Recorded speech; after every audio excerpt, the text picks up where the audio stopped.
Du coup, étude de cas. Es-tu prêt, mon ami? Let's go. Bonjour Loïc et Tracy. J'adore votre podcast et tout ce qu'il y a autour. Merci. J'espère C'est que... qui est-ce qui a... Elle me le dit après, Ah, ok, d'accord. t'inquiète. J'espère que vous pourrez m'aider parce que je suis vraiment bloqué.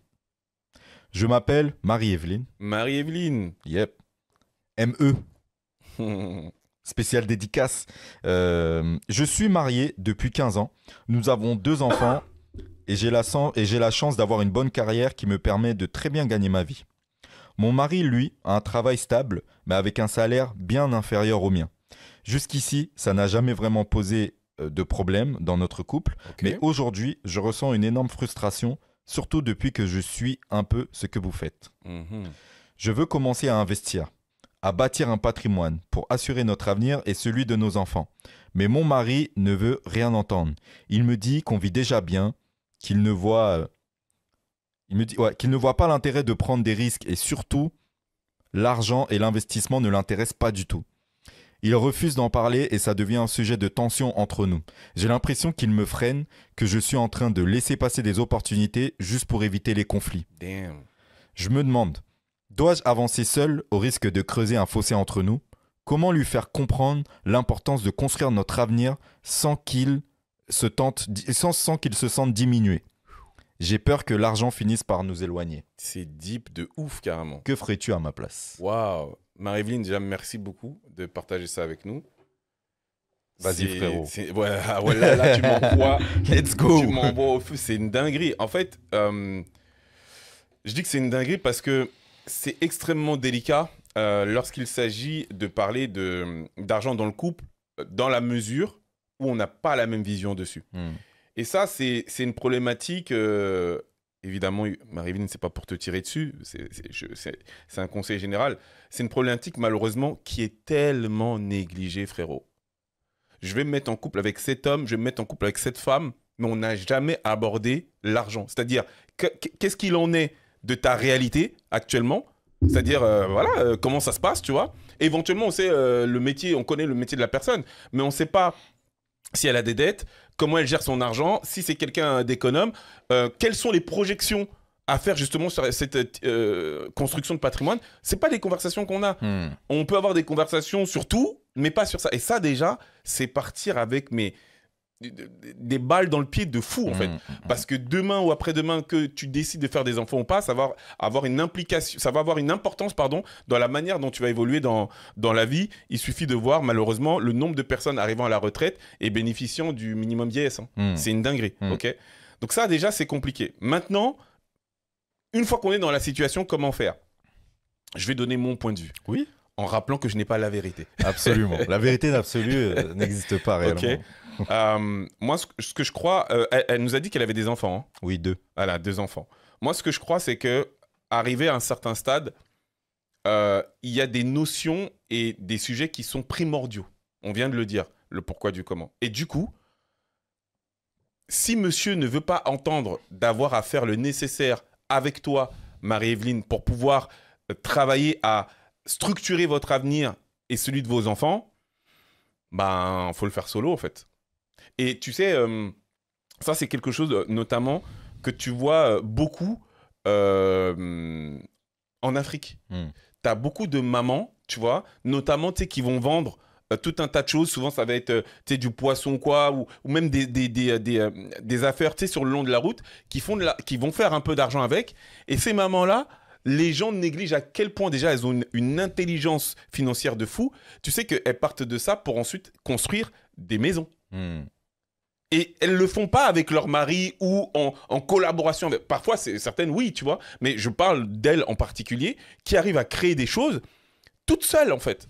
Tu vois, parce qu'elles ont conscience de l'importance d'avoir à se protéger elles, mais également leurs enfants. Moi, je parle de ça notamment en pensant à ma grand-mère. Et d'ailleurs, c'était beau, du coup, pour revenir à la question que tu m'as posée tout à l'heure, de voir la maison qu'elle a bâtie, en fait. Mais c'est pas une maison... Enfin, elle a bâti sa maison, mais elle a créé une concession. Où aujourd'hui, il y a des locataires qui payent des loyers à ses enfants. Donc, tu vois, à mes oncles et tantes. Tu vois ce que je veux dire? Et elle n'a pas fait ça tu vois, avec un salaire.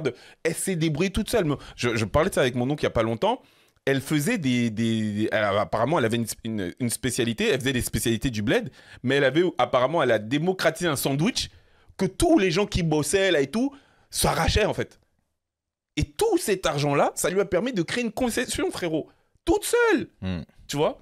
Donc, je ne dis pas ça parce que je souhaite que tu rentres en conflit avec monsieur, mais je pense que si tu as compris l'importance d'investir, si tu as compris le levier que cela consiste pour pouvoir te permettre de développer ton patrimoine et celui de tes enfants, fais-le.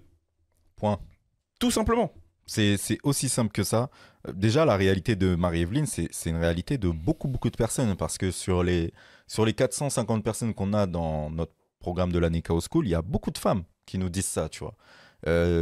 Qu'on voit, elles sont mariées et tout, et bah, elles ont décidé de se former, de prendre l'année Chaos School, et leurs maris sont pas là. Et je pense que c'est ça la bonne démarche. On a plus de femmes dans le programme. Oui, on a plus de femmes, et ce ne sont pas que des femmes célibataires. Et toutes les femmes, alors il y en a qui viennent en couple, mais il y en a qui suivent le programme seul. Et je pense effectivement que bah, déjà, il faut savoir avoir ces conversations lorsqu'on est en couple. Après, là, c'est quand même une problématique assez complexe, puisqu'apparemment, elle n'était pas consciente de ça en se mettant en couple. C'est ça. Cette conscience-là est apparue au cours de sa vie de couple. Et donc, je pense que quand tu fais partie de ces personnes-là, effectivement, si tu sens que ton partenaire de vie ne veut rien entendre, prends-toi en main, forme-toi et commence à développer ton truc solo. Après, comment est-ce que tu veux répartir les choses? Ça dépend de ta philosophie de vie. Il y en a qui, dans leur contrat de mariage, partent du principe que comme on est marié, tout nous appartient. D'autres, non. Et dépendant de ça, adapte-toi. Tu peux à un moment donné être la seule personne à développer le patrimoine, même si vous avez même si vous êtes mariés en commun, et ça profitera à vous deux. Et j'ai envie de dire, tant mieux. Et peut-être même qu'en incarnant ce changement, parce que ça, c'est ce qui arrive dans le plus gros des cas, c'est qu'en incarnant ce changement, ben, tu inspires l'autre personne et tu donnes envie à l'autre personne de faire comme toi. Parce que, on va pas se mentir, avoir des conversations sans savoir réellement de quoi tu parles, sans être passé à l'action, pour créer le déclic chez une autre personne, surtout chez quelqu'un qui te connaît depuis longtemps, il faut comprendre que la personne te dise « Ouais, franchement... parce que tu n'incarnes pas ce changement. Bien sûr. Mais passer à l'action et incarner ce changement, ça va forcément créer un impact chez l'autre personne. Et là, si la personne, donc ton partenaire de vie, malgré tout ça, ne veut pas te suivre, j'ai envie de te dire, tant pis, tant mieux. De toute façon, dans un couple, on sait très bien, hein, même si on vise le 50-50, il y a toujours une personne qui va faire plus le ménage, l'autre qui va s'occuper plus des enfants, l'autre qui va peut-être apporter plus d'argent. Bon, bah voilà, c'est aussi une philosophie qui fonctionne et j'ai envie de dire, tant mieux pour toi si tu décides de te prendre en main pour ta famille et et peut-être même éventuellement pour ton mari qui n'a pas la conscience qu'effectivement, l'argent est important dans le monde dans lequel on vit aujourd'hui. Si on veut être pratico-pratique, Marie-Evelyne, je ne sais pas ce qu'il en est de votre réalité, mais si par exemple vous avez opté pour un conjoint, dis à monsieur que tu comprends que voilà, ce ne soit pas quelque chose qui lui parle, mais commence déjà par créer ton compte personnel. D'accord? C'est super important parce que en fait, si tu pars sur le conjoint, enfin, il y a des mouvements qui ne te sont pas possibles de faire à titre personnel. Okay? Donc, il te faut créer ton compte perso. Tu peux passer par ta banque ou par une banque en ligne. Ça pose vraiment aucun problème. Et une fois que tu as ça, là, tu peux effectivement t'intéresser à comment travailler déjà à optimiser ton budget mensuel. Donc, commencer à étudier cela pour épargner. Et une fois que tu auras maîtrisé cela, t'intéresser à l'investissement via les marchés financiers, via, pourquoi pas, la crypto-monnaie et même l'investissement immobilier. Et s'il te fallait comprendre comment tout cela fonctionne pour te faciliter les choses, effectivement, n'hésite pas à te former. Je suis d'accord. Crée-toi ton compte personnel dans le cas où vraiment ton mari n'est pas pour et contre. Oui, c'est ça. Comme ça, voilà, il y a une partie de ton argent avec lequel tu as la possibilité de faire ce que tu veux.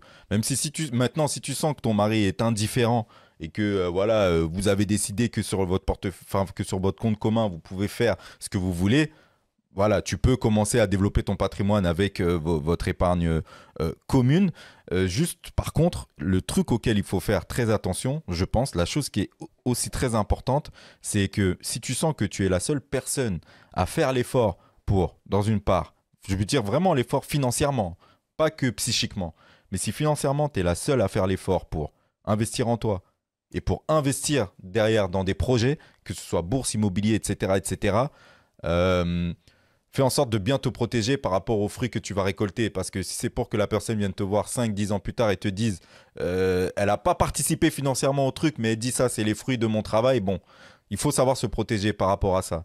Donc soit, ok, la personne ne s'y intéresse pas, mais financièrement, elle est prête à participer. En quel cas, ok pour écouter les fruits, mais sois pas la pigeonne de l'histoire à mettre les choses en main d'un point de vue psychique et également financièrement pour qu'à la fin, la personne vienne dire c'est aussi à moi. Fais en sorte de bien pouvoir te préparer par rapport à ça.